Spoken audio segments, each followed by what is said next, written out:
खोजिया में पढ़ल दामाद ए पापा खोजिया में सर बिस दामाद ए पापा नवला सोनावा बेसैया कवन चाचा खोजिया में पढ़ल दामाद ए चाचा खोजिया में सारा बिस दामाद ए चाचा नौलखा सोनावा बेसैया कवन भैया खोजिया तुई पढ़ल बनैया ए भैया खोजिया में सारा बिस बहनैया ए भैया कहवा में पैबो बेटी नौलखा सोनावा हो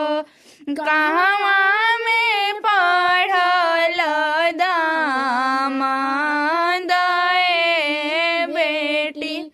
कहवा में सर बिस दामाद ए बेटी सोनवा के घर पापा नौलखा सोनावा हो सोनरा के घर पापा नौलखा सोनावा हो कॉलेज में पढ़ल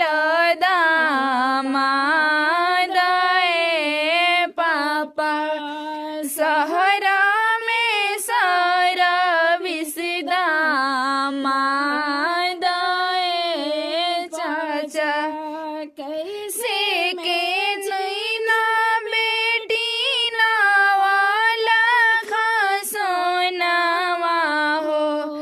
कैसे के पढ़ल दामाद ए बेटी कैसे के सारा बिस दामाद ए बेटी चमचमा की है पापा नौलखा सोनावा हो कंप्यूटर चलावत दामाद ए पापा हाथवा के कलम दामाद ए पापा बेटी हो काई करबू बेटी हो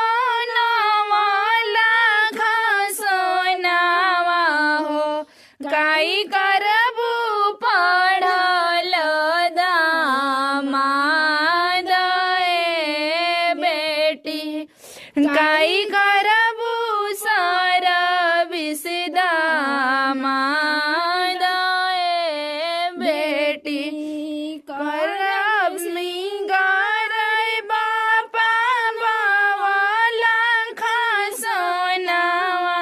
हो संगवा में संगवा में शोभी है दामाद ए पापा जिनकी निभाई है दामाद ए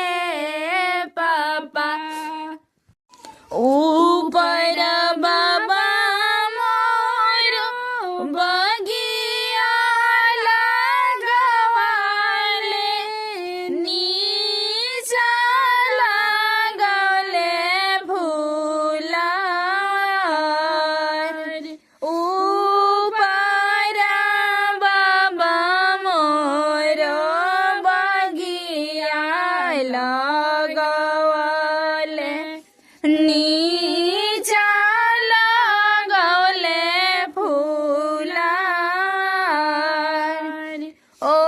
ओही में सीता बेटी झुलुआ लगवली लगनी पूछेला एक बात ओही में सीता बेटी झुलुआ लगवली लगनी पूछेला एक बात एतना सुंदर तू बाड़ू ए सुभई कौने विधि रहलू कुंवार एतना सुंदर तू बाड़ू ए सीता बेटी कौने विधि रहलू कुंवार पापा जी जे करीले जीरा के लादनिया चाचा जी बानी बेईमान हमारो बंजानु भैया बालक भी बाड़े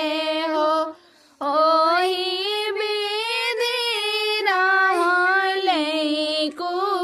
कुंवार हमारो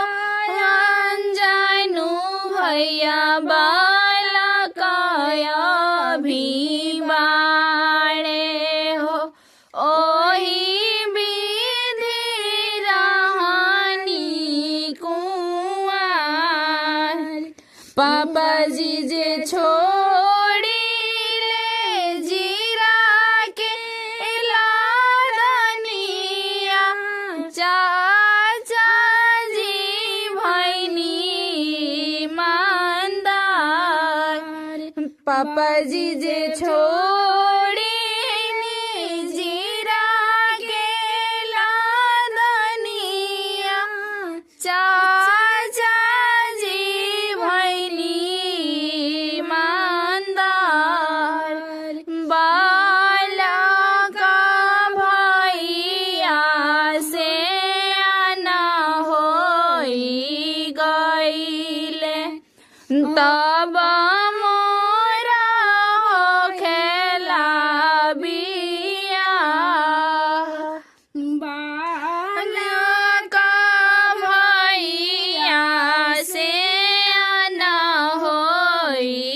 गईले तब मोरा होखेला बियाह 4 मिनट के बाद जैन एक प्राण जेठाने हो